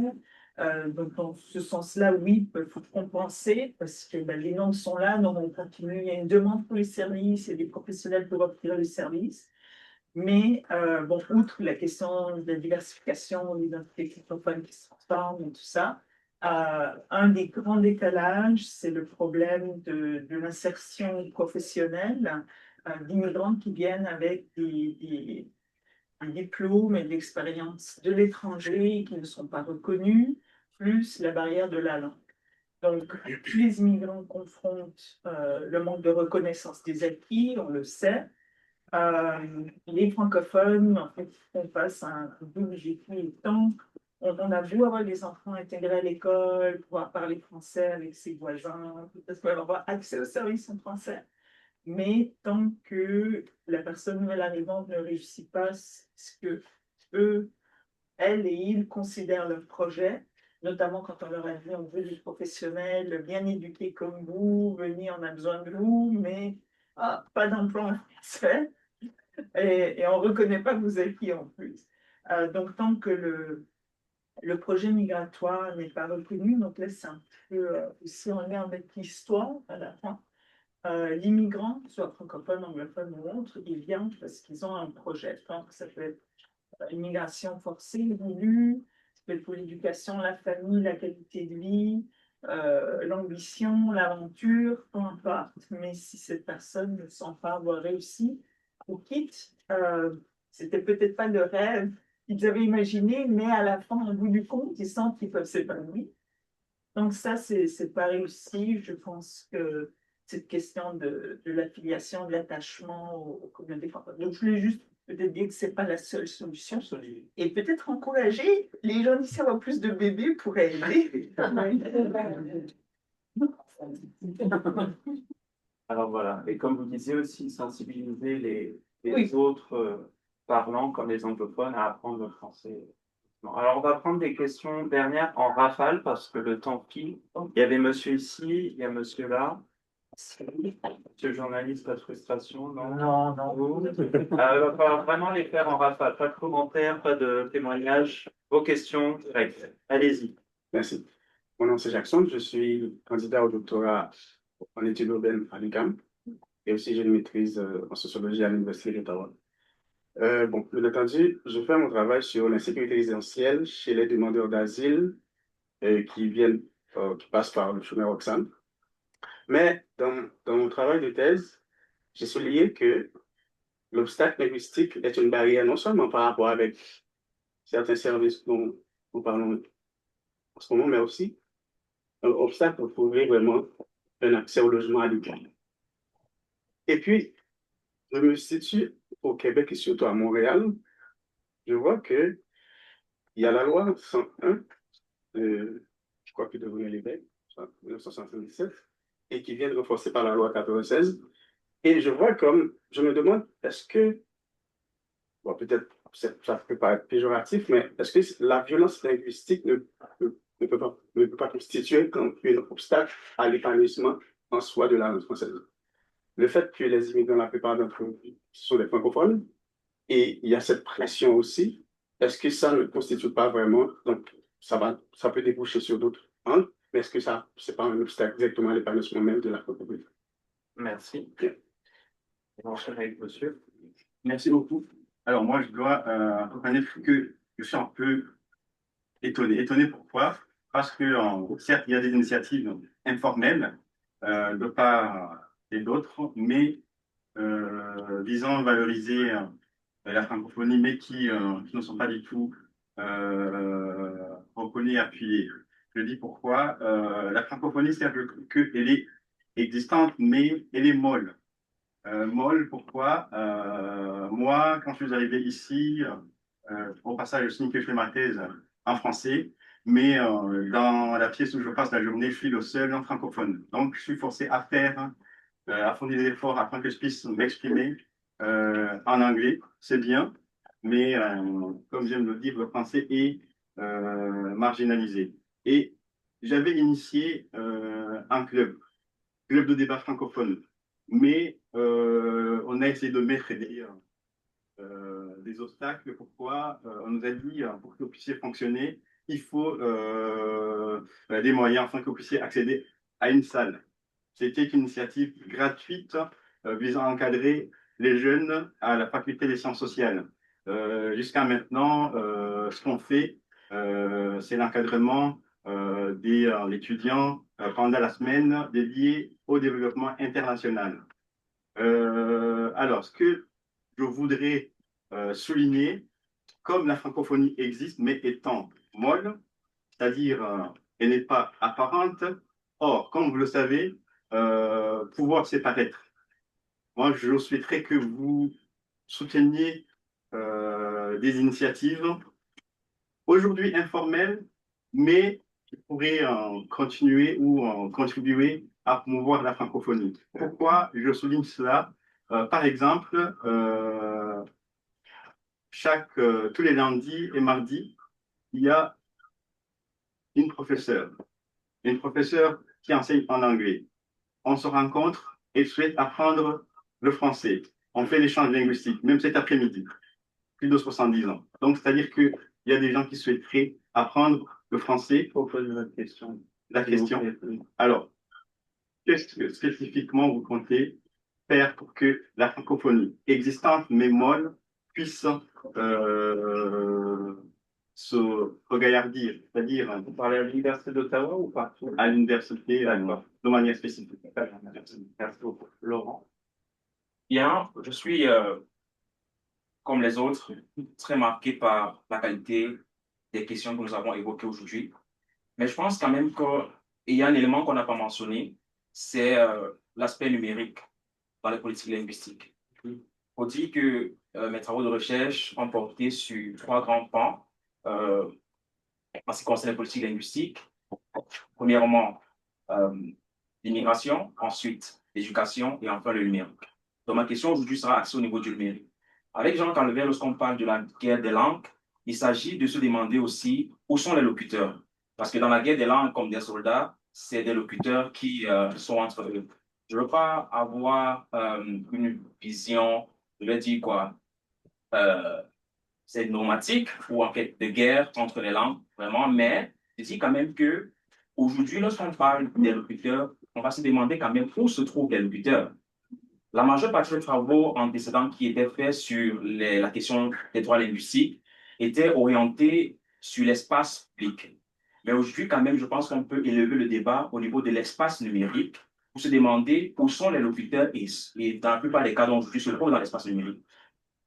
Un nouveau immigrant, par exemple, un nouvel immigrant qui arrive aujourd'hui a besoin d'accès à certains services, premièrement, le logement. S'il a en Ontario beaucoup plus, l'une des difficultés à laquelle il sera confronté sera justement l'accès aux services en français, parce que lorsqu'il va appeler, généralement, c'est des personnes anglophones qu'il va rencontrer au bout de la ligne et qui, par contre, ne pourront pas l'aider dans ce sens. Ce qui fait qu'il y a ce qu'on va appeler un bilinguisme de l'électricité qui va justement advenir. Et c'est une première difficulté, par exemple, auquel peut se dresser le nouvel immigrant. Donc, c'est vraiment une notion que je voulais qu'on essaye quand même de voir. Par exemple, parlant même des permis de conduire, c'est l'un des services qui suit après le logement. Dans ma ville, à Brockville, par exemple, où je réside, qui est à 1h10 d'Ottawa, le service, par exemple, en ce qui concerne le permis de conduire, n'est offert en anglais. Pourtant, c'est une ville environnante de la place. Et donc, je voulais vraiment qu'on essaie d'adresser la question des politiques linguistiques de nos jours en montrant la variante numérique que cela comporte. Merci. Merci. Oui. Oh. Allez-y. Non, Ah vous oui, vouliez intervenir? est-ce qu'il y avait une autre chose? Oh, pardon. Non, je voulais seulement rebondir sur quelque chose que ma collègue Louise Adonis a dit. C'est sur le bilinguisme asymétrique. Je pense que ça, c'est la clé. On peut avoir toutes les lois du monde ici, mais si le bilinguisme reste asymétrique au Canada, ça met la langue minoritaire en danger. Alors, on doit être, je pense que ça, c'est le nouveau chemin de recherche qu'on devrait regarder. Il y avait une dernière question ici. Premier, je vais être extrêmement bref. Ma question vient, il y a quelques années, le Canada a changé sa politique migratoire, notamment sur la partie du Québec.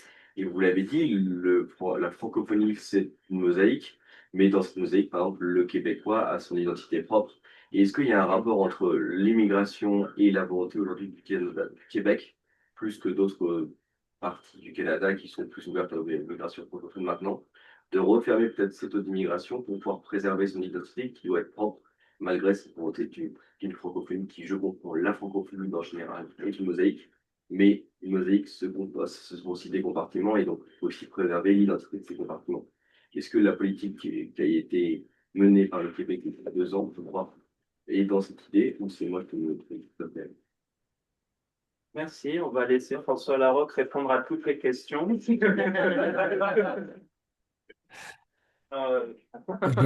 ne pense pas que je puisse répondre. Il y a trop de choses, là.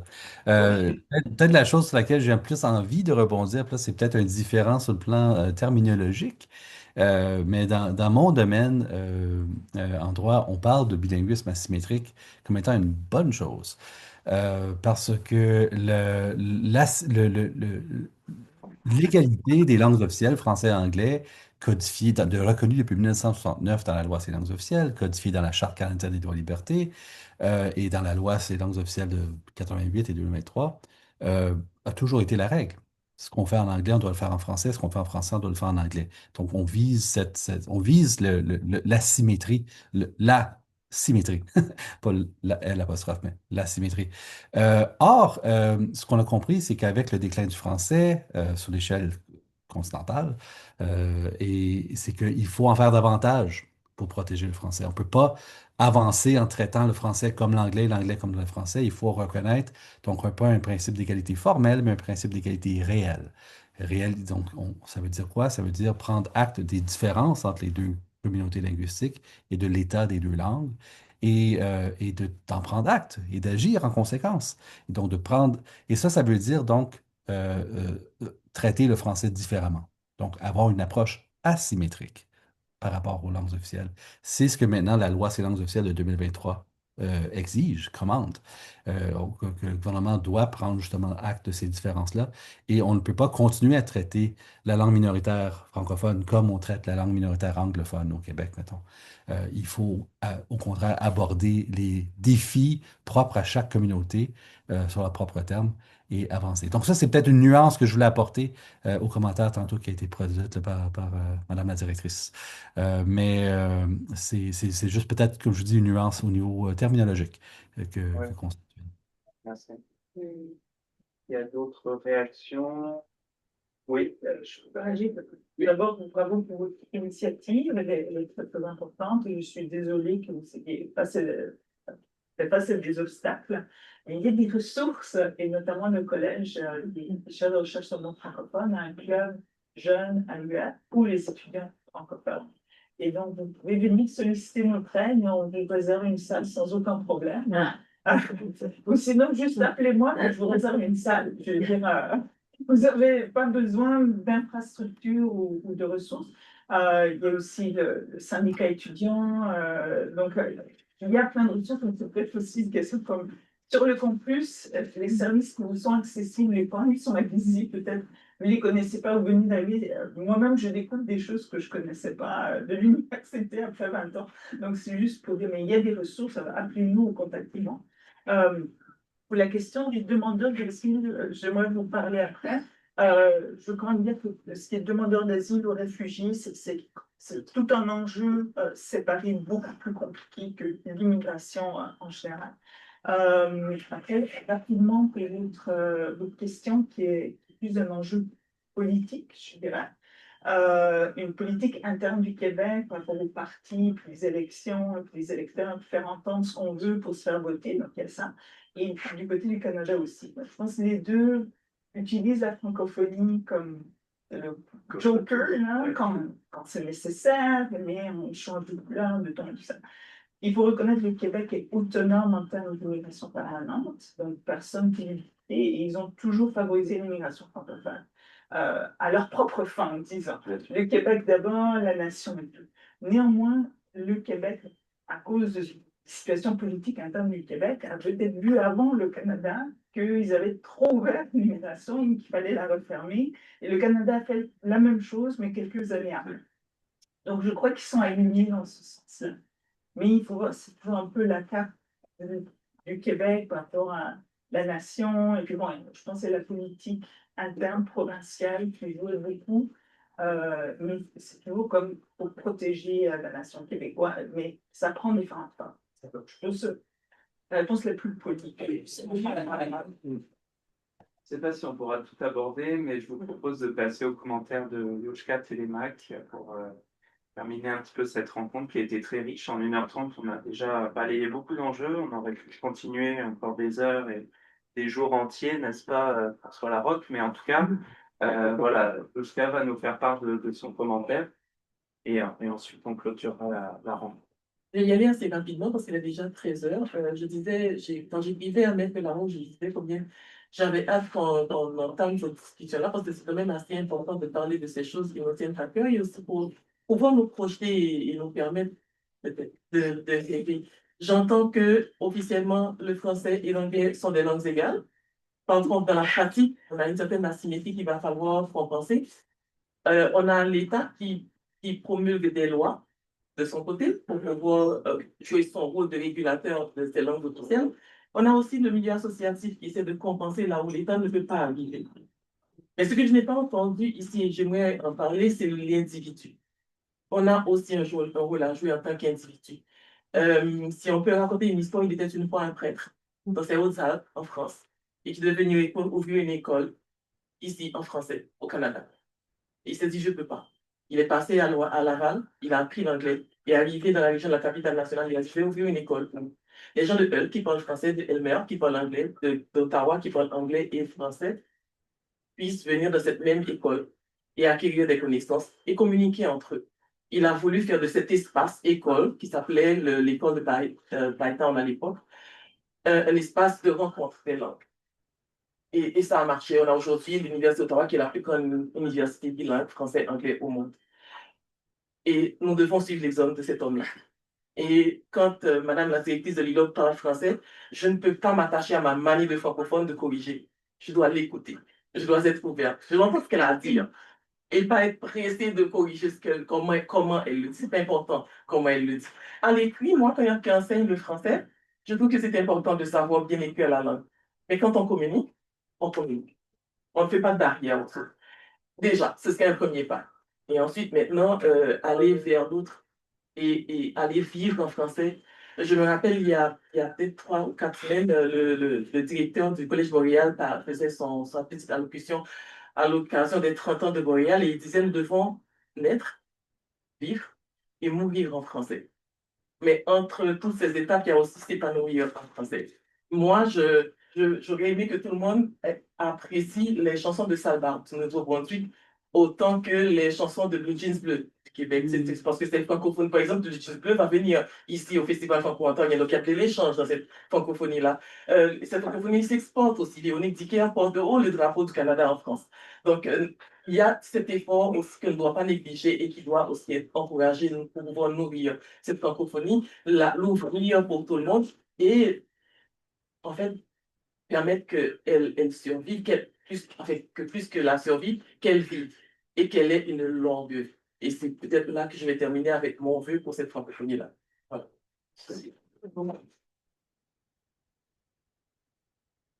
Alors, merci infiniment. Je remercie à nouveau l'ILOB, Luchka, toi-même, Paco, nos intervenantes et intervenants, Louisa, François, Elena, José, Laurent. Merci d'être venus. On continuera sans doute le débat avec l'Observatoire des droits humains. Donc, on suivra peut-être à la rentrée de l'automne une autre activité de ce genre. Et puisque vous avez toutes raconté des histoires, n'est-ce pas, j'aimerais terminer avec un rêve, celui qu'en 2040, allez, on va se fixer cet objectif-là, chaque Canadienne et chaque Canadien ait la possibilité d'apprendre gratuitement les 2 langues officielles, plus une langue autochtone. Et là, on aura réalisé le rêve d'un Canada plurilingue et tolérant, ouvert sur l'avenir.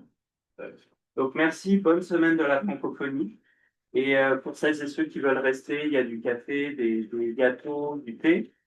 Je propose également aux volontaires de faire une petite vidéo, car c'est aussi important la communication. C'était une bonne journée internationale de la francophonie, une vidéo qu'on pourra diffuser sur nos réseaux sociaux le 20 mars. Pour ceux qui sont volontaires et qui ne sont pas timides. En tout cas, merci encore d'être venus et bonne semaine. Merci.